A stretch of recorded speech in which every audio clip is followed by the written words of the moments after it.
السلام علیکم ورحمۃ اللہ وبرکاتہ۔ سوال یہ ہے کہ اگر کوئی عورت پریگننٹ ہے تو کیا اس کو گولی کھلا کر یا انجیکشن کے ذریعے اس پریگننٹ عورت کے پیٹ میں جو بچہ ہے اسے گرا سکتے ہیں یا نہیں؟ یعنی حمل کو گرانا کیسا ہے، گولی کھلا کر یا انجیکشن کے ذریعے؟ آج کے اس ویڈیو میں انشاءاللہ ہم اس مسئلے کو سمجھنے کی کوشش کریں گے۔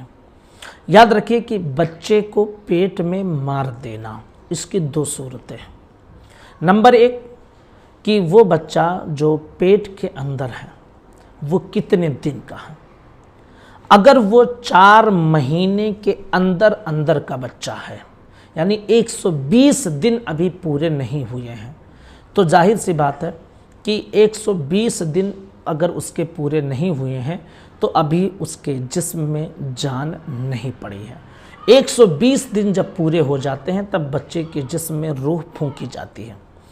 اگر 120 دن نہیں ہوئے ہیں اور اس سے پہلے کوئی دقت ہے، کوئی پریشانی ہے، تو ایسے صورت میں شریعت اجازت دیتی ہے۔ جیسے کہ عورت کو اتنی سخت تکلیف ہے یا ایسی کوئی دقت ہے کہ اگر اس کو ہم نہیں گراتے ہیں تو ایسے صورت میں عورت کی جان جا سکتی ہے، تو شریعت اجازت دیتی ہے کہ ابھی اس بچے کے اندر جان نہیں ہے تو آپ اس کو گرا دیں، ساقط کروا دیں تاکہ اس عورت کی جان بچ سکے۔ اسی طرح اگر بچہ چھوٹا ہے، آلریڈی ابھی 1-2 مہینہ ولادت کو ہوا ہے، ٹھیک ہے، 2 مہینے یا 3 مہینے ہوئے ہیں اور پھر عورت پریگننٹ ہو گئی ہے، تو اب ایسی صورت میں ظاہر سی بات ہے کہ اگر حمل کو برقرار رکھتے ہیں تو عورت کے دودھ خشک ہونے کا اندیشہ ہے اور پھر اس بچے کے جان پہ آ سکتی ہے کیونکہ اسے دودھ نہیں مل پائے گا۔ اس طرح کی اگر دقت ہے تو شریعت اجازت دیتی ہے کہ اگر 120 دن سے پہلے آپ کرا سکتے ہیں تو اسے ساقط کروا دیجیے۔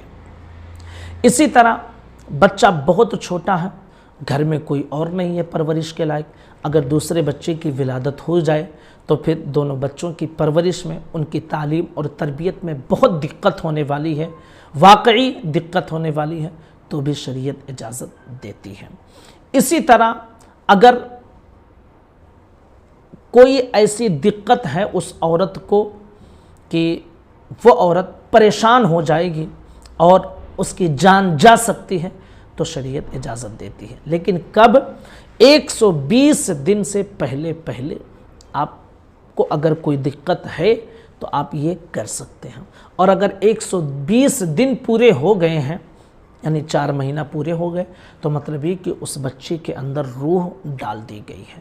اب جب روح اس کے اندر پڑ گئی ہے تو یاد رکھیے کہ روح پڑ جانے کے بعد پھر اب اس بچے کو گرانا گولی کھلا کر یا انجیکشن کے ذریعے یا کسی بھی ذریعے سے اس حمل کو گرانا، اس بچے کو گرانا ناجائز اور حرام کام ہے۔ قرآن مقدس میں اللہ تعالیٰ ارشاد فرماتا ہے وَلَا تَقْتُلُوا أَوْلَادَكُمْ خَشْيَةَ إِمْلَاقٍ نَحْنُ نَرْزُقُهُمْ وَإِيَّاكُمْ۔ ہمارے بہت سارے ساتھی یہ سوچتے ہیں کہ اگر بچہ پیدا ہو جائے گا تو ہم کھلائیں گے کیسے، ان کو پہنائیں گے کیسے؟ قرآن مقدس میں اللہ ارشاد فرماتا ہے اپنے بچوں کو مفلسی کی وجہ سے قتل نہ کرو، ہم انہیں بھی رزق دیتے ہیں اور تمہیں بھی رزق دیتے ہیں۔ جو بچہ اس دنیا میں آتا ہے وہ اپنی روزی لے کر آتا ہے، مفلسی کے ڈر سے آپ حمل نہیں گرا سکتے ہیں۔ ہاں، جان کا جانے کا اندیشہ ہے یا جو ہم نے بتایا، اگر اس طرح کے کوئی پرابلم ہے تو آپ ساقط کروا سکتے ہیں، وہ بھی 120 دن سے پہلے۔ اگر 120 دن یا اس سے زیادہ ہو گئے ہیں تو آپ حمل کو نہیں گرا سکتے ہیں، گرانا آپ کے لیے ناجائز اور حرام ہوگا۔ تو یہ پوری تفصیل تھی جو آپ کے سامنے ہم نے پیش کر دی ہے۔ گزارش ہے اس کلپ کو زیادہ سے زیادہ لوگوں تک شیئر کریں۔ السلام علیکم ورحمۃ اللہ وبرکاتہ۔